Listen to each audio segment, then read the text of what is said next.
Assalomu alaykum kanalimiz obunachilari. Xo'p, bugungi sizlarga ko'rsatib beradigan qisqacha video roligimiz bu Excelda filtr bilan ishlash. Bu bizga juda ham qulaylik beradigan funksiya hisoblanadi. Mana hozir ko'rsataman. Xo'p, mana oddiy bitta jadval ochdik. Bu bitta firmani ishchilarini turniketdan o'tib keldi-ketdi jadvali. Oddiy qilib aytadigan bo'lsam, mana bu ish kunini hisoblaydi, kechikkan soat, ish soati, ishlagan soati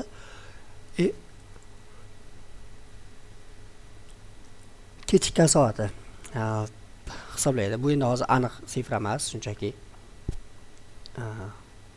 bizga ko'rish uchun bo'lgan sifralar hammasi ba'zilari qo'yib chiqilgan. Xo'p, mana buning uchun bizga nima foydasi bor bu filtrni deyishimiz mumkin. Mana misol uchun ish kuni bo'limini olaylik. Bu yerda mana 3 kun ishlagan ham bor, 4 kun ishlagan ham bor, 7 kun, 8 kun, 17 kun bor, hatto 15 kun bor, 19 kun bor. Mana biz buni har bittasini ko'rib chiqadigan bo'lsak, bizni vaqtimiz, ko'zimiz, umuman olganda energiyani sarflab qo'yamiz. Shuning uchun biz nima qilamiz? Filtr funksiyasidan foydalanamiz. Mana главный bo'limda mana sortirovka filtr tugmamiz bor. Hop, buni bosishdan avval mana belgilab olamiz. Hammasini olganimiz yaxshi, chunki to'g'ri, mana uni ishlatmasmiz, lekin buni ishlatmasmiz. Lekin hammasini olganimiz bizga foyda bo'ladi. Mana bu yerda ham variantlar bor. Alfabet bo'yicha, ya'ni A dan Y gacha, boshidan oxiriga qarab ketadi. Y dan A gacha, ya'ni bu endi orqadan Y dan A ga qarab, oldiga qarab yuradi. Hop, bizga endi asosiy filtrni o'zi kerak.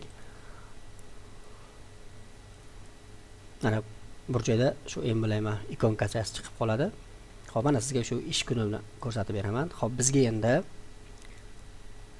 bu yerda endi eng maksimali turadi. Bu degani mana 20 kungacha ishlaganlar. Xo'p, 0 kun ishlaganlarni olib tashlaymiz yoki bo'lmasam naborot.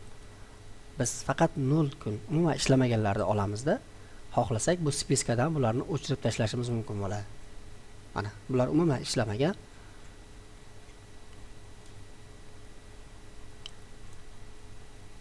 Ko'rasizmi qancha xodimni bizga ajratib beryapti.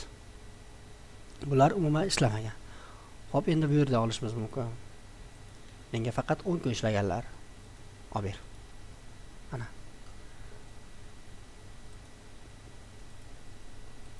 Yoki bo'lsa bu yerda chesla bo'lsa, masalan, misol uchun mana smena deylik.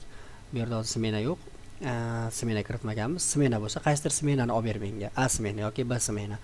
Yoki bo'lmasa familiya bo'yicha olsa bo'ladi. Hop, mana bo'limi. Qaysi bo'limni xodimlari kerak? Kechikkanlarni ajratib ber, ish soatini ko'proqlarni ajratib ber.